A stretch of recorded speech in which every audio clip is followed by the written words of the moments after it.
Ассаламу алейкум барша YouTube көрермендері.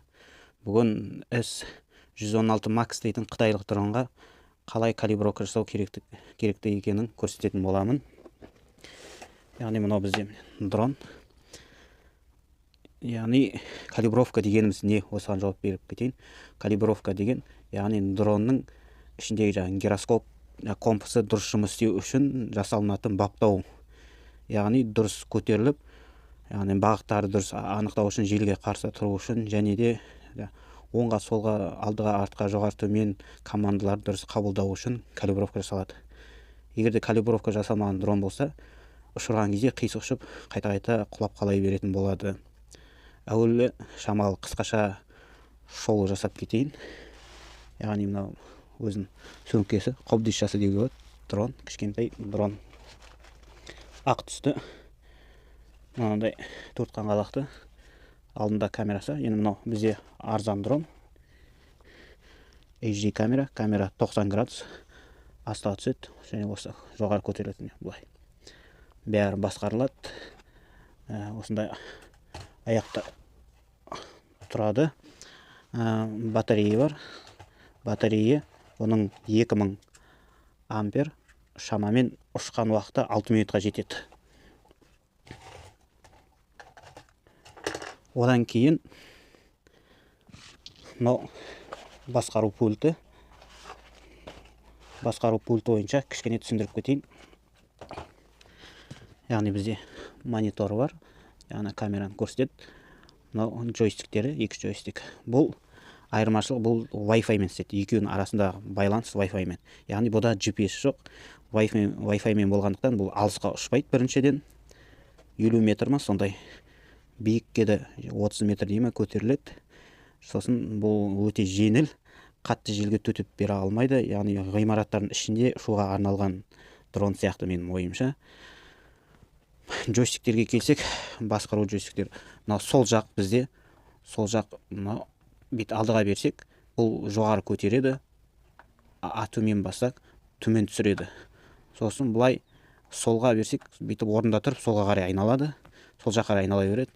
Оңға бассақ, орында тұрып, оң жаққа айнала береді. Одан кейін оң жақтағы джойстик алдыға берсек, алдыға жүреді, артқа берсек, артқа жүреді. Сосын оңға берсек, оңға жүреді, солға берсек, солға жүреді.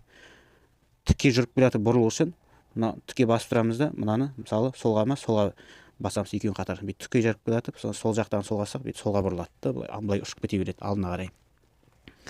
Одан кейін бізде мынау камераны басқару, яғни 90 градус тікеге төмен түсіреміз, 90 градусқа дейін төмен түседі, қайтып 0 градусқа көтеріледі. Одан кейін мынау енді іске қосу, мынау резет баптауларды лақтыру, мынау яғни дронды қосқан кезде, осын басқан кезде ұшып бір деңгейде өзін ұстап тұрады. Сосын қондырған кезде жерге жақындап келеміз, бұл осыны басамыз, өзі қонады. Мынау бізде мониторды қосу, мынау басып тұрамыз. Видео запись, және үстінде видео жазба, бейне жазба, және мынау фотокамера. Одан кейін мынау джойстиктерді басқаруға арналған, және мынау жарға соқтықпау үшін қосылатын нәрсе. Жарға соқтықпау үшін дегеніміз, мына төбесінде мындай қақпағы бар. Бұл қақпақ алынады. Сосын мынандай индикатор бар. Көрсететін оған. Бізде міне мынандай индикатор бар, көп тұрғандай, 1, 2, 3, 4 жағында индикатор бар. Төбесінде мына сигнал ұстайтын бөлінеді. Мынаған бейті қосылады.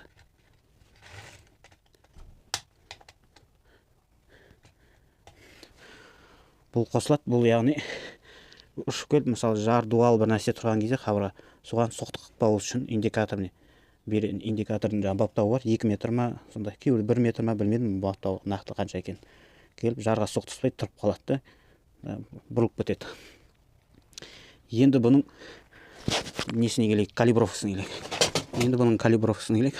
Артық заттарды алып тастадым. Батареяны салдым, батареяны салып қосып қойдым.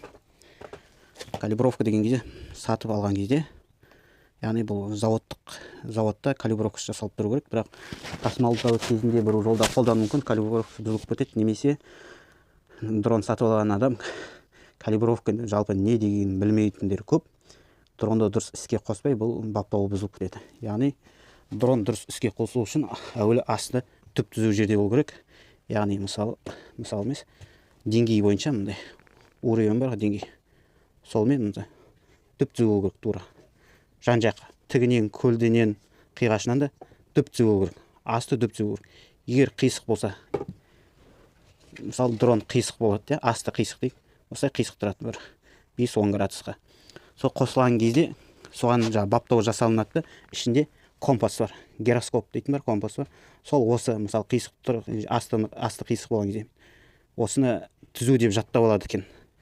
Яғни калибровка жасалған кезде асты қисық болса, мысалы былай қисық тұрды, мындай жерде тұрды, мындай қисық жерде тұрды дейік.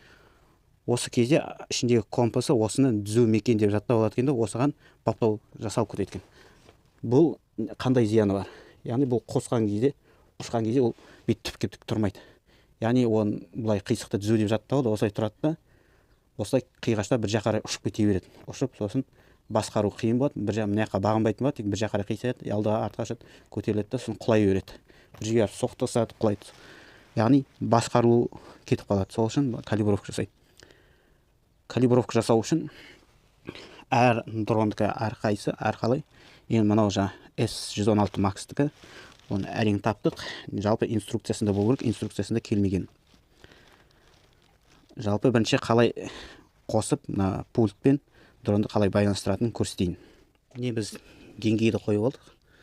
Барынша түзеп, тегістеп, яғни төрт жаққа тегіс болу керек. Бұл маңызды рөл атқарады. Осындай тегіс жерге дронды қоямыз. Сосын қосу пернесі астында міне қостық. Дауыс шықты. Одан кейін бізде не бар? Шама алыстан сайын. Бізде міне джойстик бар. Джойстикті қосамыз. Джойстик қостық. Мынау экран. Егер де калибровка дұрыс жасалмай қалған болсаңыздар, байланыстырғаннан кейін бірінші байланыстырамыз. Міне экран қосылды. Көрсеңіздер болады. Бізде экран қосылды. Бірінші джойстикпен нені байланыстырасың? Бұлар Wi-Fi арқылы байланысады. Бұның өзінің Wi-Fi бар. Қосылған кезде Wi-Fi қосылып тұрады. Байланыстыру үшін сол жақтағыдан джойстик алдыға біріледі, артқа біріледі. Не байланысты. Бізде бұл байланысты. Одан кейін калибровка жасаймыз. Егер де калибровка алдын ала дұрыс жасамаған, бұл қисық ұшып тұрған болса, бірінші мынаумен сброс дейді. Осыны резетті басып сброс жасаймыз. Одан кейін бұныкі калибровка V арпы дейді. Яғни 45 градус қарай ішке басамыз екі жағын. Яғни V арпы сияқты. Сол жағын ішке, оң қарай 45 градусында басып ұстап тұрамыз. Сол кезде айналу керек. Әр дронда әртүрлі. Яғни бірнеше секунд басып ұстап тұрамыз. Біреулер жаңа шиқылдайды, шиық дейді. Бапталынады. Бұныкі қаңғалық бір рет айналады да сөнеді. Сөйтіп бапталады. Бір 4-5 секунд ұстап тұрамыз. Әрқайсында әртүрлі. Кейбіреуінікі былай екі жаққа былай қиғаш бұрылады. Кейбіреуінікі былай ұстап тұрады. Кейбіреуінікі бірдей үстіге екеуін көтеру керек калибровкасында. Бұның калибровкасы яғни V арпымен астыға 45 градус ішке қарай. Қазір көрсетемін. Камераны қойып алдым. V арпы ішке қарай. Көрдіңіздер ме? Қосылды да сөнді міне. Жібереміз. Болды. Бұл түзу жерге калибровка жасалды деген сөз. Енді міне мына пернені басамыз, немесе мынаны үстіге екі рет. Яғни дұрыс ұшуын көру үшін. Міне, бисмилля.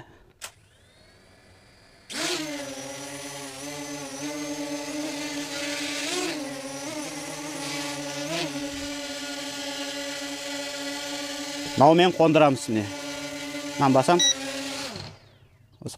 Міне. Калибровка дейтін осы міне. Яғни түзу ұшу. Қазір енді ауада қалай командалар қалай орындалатынын көрсетемін. Сәл камераны биік жерге қойып алайын. Қазір міне көрсететін боламын. Бұл бізде джойстик. Міне мынаны басамыз.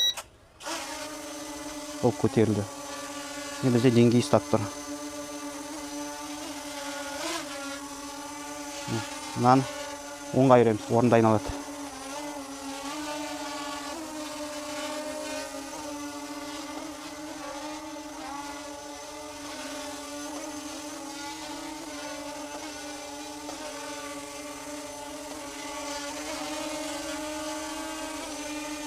Орында айналып тұр.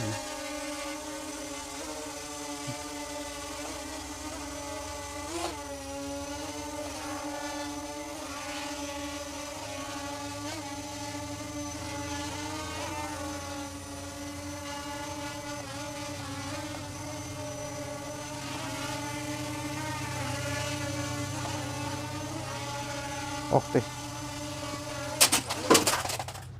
Құлады. Басында несін қоспаппыз негізі. Өз тар жер болғасын нетіп тұр. Қазір далада күрей. Далада жел жалпы. Жел болғасын қоспай тұр едім. Қазір далаға шығарамыз. Далада әрекетті көреміз. Ал далаға шығардық. Бисмилля.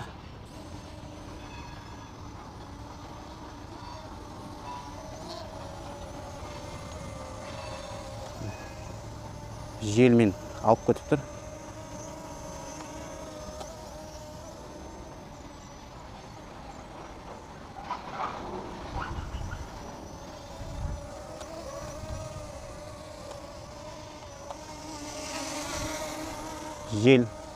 Жел тартып өтті. Дала жел бізде қатты болып тұр қазір. Желге бағынбай тұр. Жалпы жақсы. Бұл яғни ғимараттардың ішіне арналған сияқты өзінің ойын. Бір орында ұстап тұру қиын.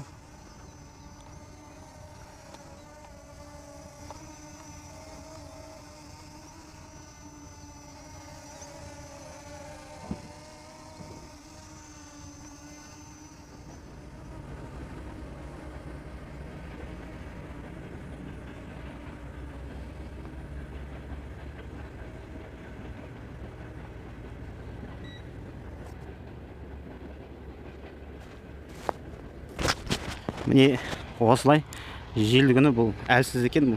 Бұл S116 Max дейтін дрон.